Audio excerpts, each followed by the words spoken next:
So much drama.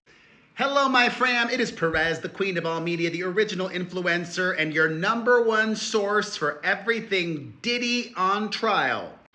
Today was the most eventful day of jury selection so far.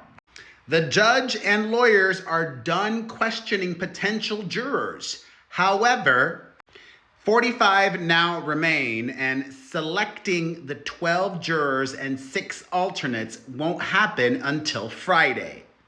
Court is dark tomorrow, and we've learned that Diddy's defense is going to get 10 strikes.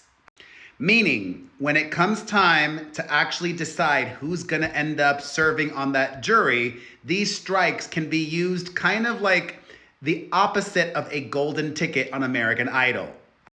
Diddy's lawyers can excuse a potential juror without cause if they use one of their 10 strikes. The prosecution only gets 6 strikes. Then when it comes time to picking the alternates, each side gets 3 strikes. Here's what I also find very interesting. We've already been told what's going to happen next week. Opening statements are set for Monday. The prosecution said that its first 2 witnesses would be relatively quick, and the third witness would take the remainder of the week. That third witness is most likely Diddy's longtime on-again, off-again ex-girlfriend, Cassie. Prosecutors disclosed who those 3 witnesses for next week are to the defense, but they have not made that public.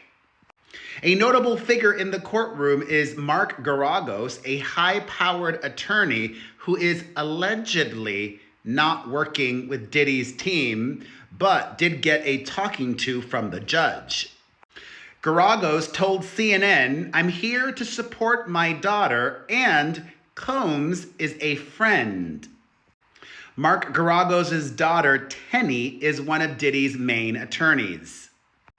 So why did Mark Geragos get reprimanded by the judge? Well, he's not just a lawyer, he's a podcaster too. And on his podcast, Mark referred to the prosecution team as a 6-pack of white women.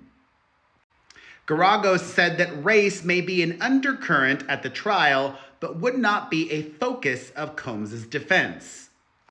Well, even though he's technically not a part of Diddy's team, the judge told him, according to a transcript of the exchange, which took place out of public earshot, the following, quote, "I think this is ridiculous. I think referring to the prosecution in this case as a 6-pack of white women is outrageous. All right? And I understand what you're saying about the cases and everything else, but I think this is outrageous, and this would not be tolerated in any court from any lawyer anywhere across the nation." Geragos tried to push back, saying, "I think when you've got a black man who's being prosecuted and the client feels like he's being targeted, it's an observation," he told the judge. The judge said, "That's something that you shouldn't, that no one should be saying as an officer of the court and a member of the bar." The judge then told Geragos to exhibit some caution in what he says. "I got it," he told the judge in response.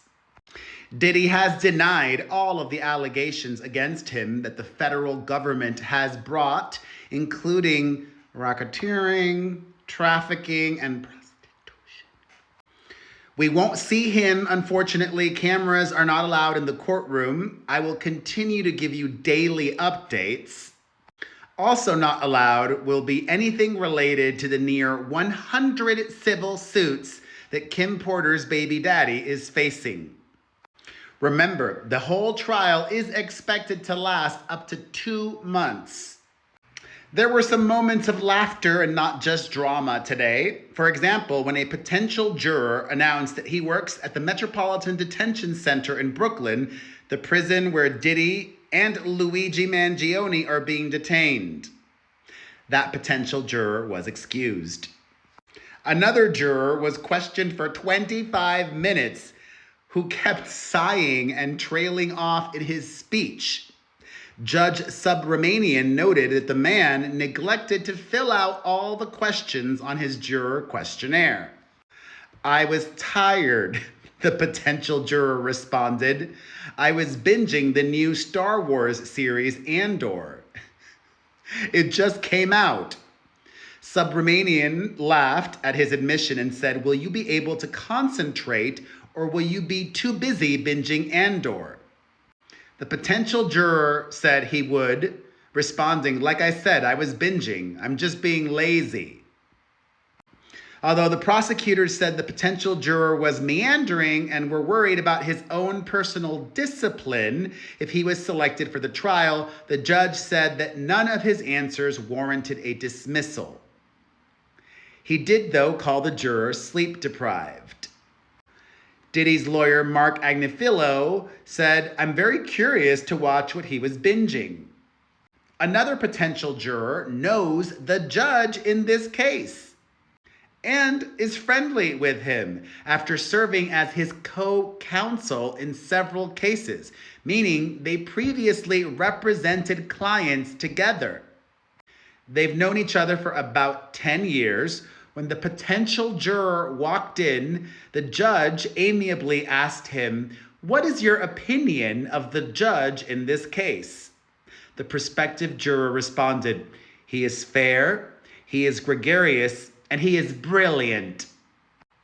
A prosecutor said that she was worried that this prospective juror would have outsized influence on other jurors because of his position. He was dismissed. Nearly every potential juror was asked about DV today. Obviously, Cassie and the hotel security camera footage is going to be an integral part of the prosecution's case.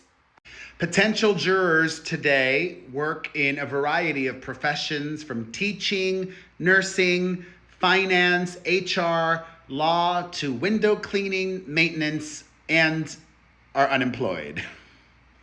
One is a proud Trekkie, another a member of the Alpha Phi Alpha fraternity, and another in the Alpha Kappa Alpha sorority. They get their news from the New York Times, Fox News, Al Jazeera, every major news source, while also reading Forbes, House and Garden, and Wired. They listen to Caribbean music, rap, hip-hop, jazz, metal, contemporary Christian, rock, country, lo-fi, and BTS. For entertainment, they watch ESPN, Chicago PD, Bravo, Andor, Elsbeth, Wheel of Fortune, and science fiction. For hobbies, they are fans of cooking. You get the deal. They're normal people from all parts of New York. The judge dismissed the pool for today and warned them not to read or post anything online about the case. Diddy was offered a plea deal, which he rejected. What does he have to lose? He could possibly be acquitted. I hope we don't have another OJ situation. So, court dark tomorrow, but if there are any relevant updates, any news worthy of sharing, I will make sure you hear it. And we will definitely be back the next day with the latest from the trial of Diddy. Thoughts on everything that went down today? Let's discuss it all in the comments section. And as always, thank you for watching, especially until the end. That helps me and my videos so much. Thank you, thank you, thank you.